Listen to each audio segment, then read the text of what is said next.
में रह रही है, इस शादी की है और मेरे हिसाब से भी को छोड़ के 3 साल से क्या कि क्राइम पेट्रोल का पावर है मेरे पास, एक क्राइम पेट्रोल देखती थी उसी का।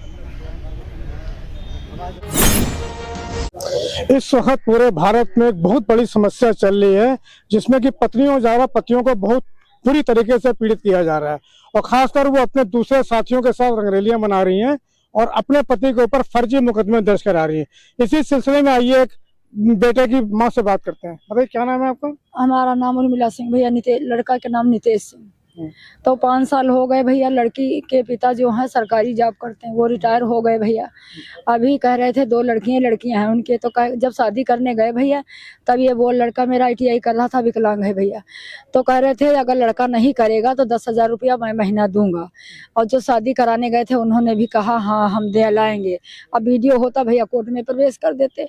अब बच्चा शादी हुई गई 3 साल भर में, जब तक वो लड़की आई मैं वो शादी में, तो बराबर एक बहन आई भैया, बराबर बहन आई। जब वो लड़का से हम सब लोग कहें कि जाओ तुम अंदर, तो जब गया भैया तो गेट से बाहर कर दिया। कहें हम दीदी मेरे बगैर सोएंगी नहीं, साली बोली आप बाहर लेटिए। तो 3-4 दिन रुकी भैया, जब जो जाए तब वो भगा दें बाहर।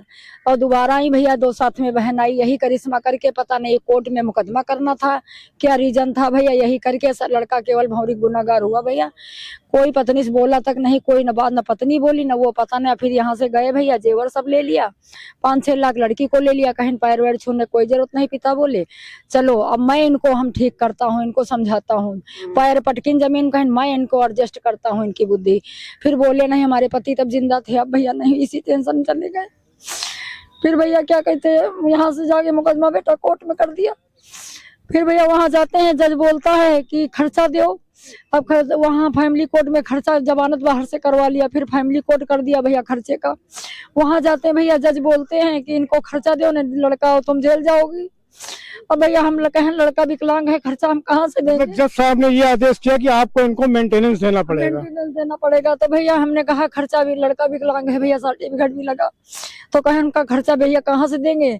और लड़की जो चले मेरे साथ, हम रखना चाहते हैं, जो है हम खिलाएंगे, पर इनको खिलाएंगे, हम बाद में खाएंगे, ये भी कहा। जज बोला, लड़की से पूछा आप क्या चाहती हो, तो कहीं हम वहां नहीं जाएंगे। बाप ने यहाँ मकान बनवाया भैया लखनऊ में, लड़कियां हैं। तो हमने ये भी कहा जज साहब से कि हाँ ये कह रहे थे लड़की के लिए मकान बनवाया तो लड़का यहाँ रखेंगे। तो सर 2 में से एक निर्णय करा दीजिए, या तो लड़की को भेज दें, हम लड़की को रखने में राजी हैं, जो हम खाएंगे खिलाएंगे, या तो ये कह रहे थे लड़का रखेंगे, मकान बनवाया तो मेरे लड़के को रख लें, क्यों जिंदगी बर्बाद हो भैया। अब पति भी मेरे नहीं है, हाथ जोड़ के निवेदन किया, लेकिन वो बोले कुछ नहीं। उनका वकील बोला कि खर्चा नहीं दे रहे, 1 साल हो गया। तो बोला जज कि मतलब खर्चा नहीं दे रहे हैं तो इनके लड़के के नाम जो प्रॉपर्टी हो उससे निकाल लीजिए। अब क्या बताएं भैया, 1 बीघा खेत है उसी से निकाल रहे भैया। क्या कोर्ट ने आदेश किया है कि ये लड़के वालों ने कहा है? नहीं भैया, कोर्ट ने, जज ने कहा, मतलब वो जो होता है कि मतलब इनका जो जमीन है लड़के के नाम या मकान कुछ भी हो, उससे खर्चा ले लो, निकालो। मतलब लड़के की संपत्ति से या तो उसको बेच के या उसको करके उनको मेंटेनेंस दिया जाए। मेंटेनेंस दो भैया। तो क्या करे बताओ, हम जब लड़की लाना चाहते हैं, लड़का रहने के लिए राजी है, पहले बात यही हुई थी। अब वो नहीं हमारे घर में रह गए, अब हमको कह रहे हैं कोर्ट में कि इनको प्रताड़ित करेंगे। अब सबसे यही बोल रहे थे, वकील भी कह रहा अब तुम प्रताड़ित हो जाओगी, ये पैसा इनके पास है और तुम कहाँ जाओगी, प्राइवेट है, तुम्हारे आदमी भी नहीं, तो अब तुमको जेले पहुंचे हैं।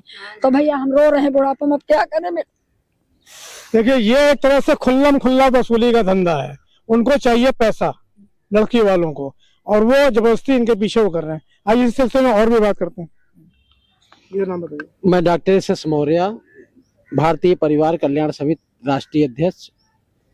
हमें ये संस्था बनाने की मजबूरी तब आई जब हमने देखा कि ये जो कोर्ट है, जो प्रशासन है हमारा, ये सिर्फ महिला को लेकर चलता है और उस महिला को लेकर चलता है जो पति पर केस करती है या पैसा लूटने का काम करती है, एक व्यवसाय करती है। जो महिला आयोग का दुरुपयोग ये महिलाएं कर रही हैं आज, कि पति पर केस लगाओ और तुम यार के साथ रहो। पति की प्रॉपर्टी में आपका आधा हिस्सा होगा, चाहे उसकी पूरी प्रॉपर्टी चली जाए, वो जो व्यवसाय कर रहा है चाहे उसका व्यवसाय बर्बाद हो जाए, चाहे वो माइंडली डिस्टर्ब हो जाए, चाहे पैरालिसिस हो जाए, चाहे उसको हार्ट अटैक हो जाए। कानून इस कदर खराब हो चुका है, ये किस तरह से कानून बनाते मेरी ये नहीं समझ में आता कि ये मशीन से फिट करते हैं या इंसान के दिल के साथ ये लोग कानून बनाते हैं। अगर एक महिला अय्याशी कर रही है तो ये पूरी महिलाओं को अय्याश लिख सकते हैं? नहीं लिख सकते। वोट बैंक बनाते हैं। अगर एक पुरुष ने कहीं गलती किया तो इन्होंने पूरे पुरुष जेंडर को आतंकवादी बता करके गोली मारने का काम कर रहे। इस समय पुरुष ही परिवार चलाता है, पुरुष के ऊपर पूरी जिम्मेदारी तुमने डाल दी, लेकिन महिला अपने कर्तव्य जो 7 वचन लेके आती है, एक वचन पे न जज हमारा बहस करता है कि वो क्या वचन लेके आई थी और उसके क्या नियम अधिकार है, न हमारी सरकार उस पे मौन है। जैसे ही महिला कोई केस लिखवाती है, वो पुरुष को FIR भी लिख जाती थाने में और उसकी प्रॉपर्टी भी जब्त होने की और उसको जेल भेजने की तैयारी कर लेते हैं। इसमें सारे इनके कानून नियम लग जाते हैं, लेकिन पुरुष वहीं पे लीगल अपना सही चीज प्रूफ के साथ दिखाने जाता है तो ना तो उसका FIR दर्ज करते हैं और ना किसी महिला को आज तक इन्होंने जेल डाला या उसको सजा दी। तो ये जो जेंडर को लेकर के ये आप भेदभाव कर रहे हैं, पुरुषों को बर्बाद करने और लूटने का काम कर रहे हैं, जिस तरह से उनको आत्महत्या करने पर मजबूर कर रहे हैं, तो जब शासन प्रशासन नहीं सुनेगा तो हमको आवाज उठानी पड़ी। हमने परिवार कल्याण समिति इसलिए बनाई ताकि अगर हमारा अकेला भाई पीड़ित होता है, इसको ससुराल पक्ष से लोग आते हैं, 10-10 लोग इकट्ठा होकर मार रहे हैं, पर अगर ये केस दर्ज कराने जाए तो थाने वाले कहते पारिवारिक मामला में बोलूंगा नहीं। मतलब वो क्राइम कर रहे हैं तब भी नहीं बोलेंगे।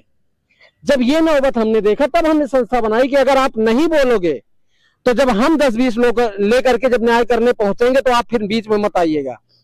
इस बात को लेकर के हम इस संस्था को बनाए हैं और लोगों को न्याय देने के लिए अपने पुरुष समाज को और परिवार को जो तोड़ करके राज कर रहे हैं, हम इसको सही करने के लिए संस्था का गठन किए हैं। तो ये थे हमारे साथ पत्नियों से पीड़ित कुछ पुरुष जिनके की पूरा जीवन इस वक्त बर्बादी पे चल रहा है, इनसे वसूली भी की जा रही है।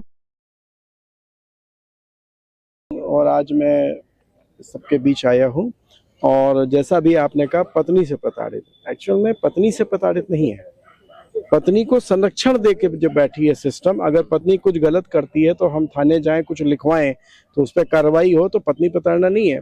लेकिन जब प्रशासन उस पर मौन धारण कर लेता है, कहता हम अब मजबूर हैं, प्रशासन खुद अपनी मजबूरी बताने लगता है। जब उसके पास जाओ कहते साहब हम कुछ नहीं कर सकते, लेकिन अगर आपकी पत्नी आएगी कुछ लिखाएगी तो अभी हम FIR दर्ज कर, वो कहते हैं हम कार्रवाई हो नहीं, वो वहां भी कहते हैं हम मजबूर हैं उसकी FIR लिखने को, और आपकी FIR ना लिखने के लिए भी हम मजबूर हैं। तो ये मजबूरी वाले अगर थाने में बैठेंगे, जज साहब मजबूरी है, सब मजबूरी करेंगे, और जेल भेजने में अगर ऑर्डर पास करना हो तो उधर आंसू गिरा और इधर ऑर्डर पास, मजबूरी सब दिखा रहे हैं। तो अभी एक नई चीज कुछ जैसे भी अभी यहाँ पे सुनने में आई है, जज साहब कह रहे हैं कि हम दूसरी शादी को मान्यता नहीं देते। अरे वो दूसरी शादी करके रह रही, सबूत दिखा रहा है बंदा। ये जो लड़की शादी एडमिट कर रही है उसको आप मानोगे, जो दूसरी इसके सबूत दिखा रहे हैं दूसरी शादी कर रही है जिसमें अपराध तय हो रहा है। ठीक है, अब मान लीजिए किसी ने कोई बम धमाका कर दिया, उसकी ID नहीं मिली तो उसकी वोटर ID नहीं मिलेगी, आधार नहीं मिलेगा तो बम धमाका नहीं मानेंगे आप, क्योंकि साहब उस आदमी को हम आइडेंटिफाई नहीं करोगे आप। तो ये कोई तरीके, ये तो संरक्षण देना हो गया। आप उस अपराध को जांच करिए, FIR लिखी है, IPC 494 होती थी कि बगैर तलाक लिए दूसरी शादी कर रही है तो उसमें सजा होनी चाहिए थी, उस सजा के सबूत दे रहे हैं सारे। वो ये कह रहे हैं कि हम सब इसको मानते ही नहीं दूसरी शादी को, और तुम गुजारा बता दो। तो ये तो उस अपराध को संरक्षण देके इसके हैरेसमेंट का अपराध, और यही आप कोर्ट के रूम में बैठ के कर रहे हैं, और इसीलिए आप जज हैं। बात समझिए, आप कोई बाबू नहीं है, आप जज हैं, आपको जज करने की पावर दी गई है। तो जब आपके सामने ऐसे पुख्ता सबूत आ रहे हैं तो या तो जो सबूत ला रहा है उसकी जांच कर लीजिए, और जब वो FIR दर्ज करने की मांग कर रहा है, थाने में भी कर रहा है, तो इतने सबूत काफी है। जब लड़की कहती है मैं दहेज के लिए मारा पीटा, उतने पे तो आप FIR दर्ज कर लेते हो। 100 में से 99 झूठे पाए जाते हैं, आपकी चार्जशीट तक लग जाती है उसके ऊपर। मतलब 100 मुकदमे दर्ज होंगे तो 99 में आप चार्जशीट भी लगा दोगे, और वो चार्जशीट झूठी भी निकलेगी वहां से। और जिसके कोई सबूत नहीं होते वो आप दर्ज कर रहे हो, लड़का सारे सबूत दे रहा है, 494 नहीं दर्ज कर रहे हो और 498 आप दर्ज कर लोगे।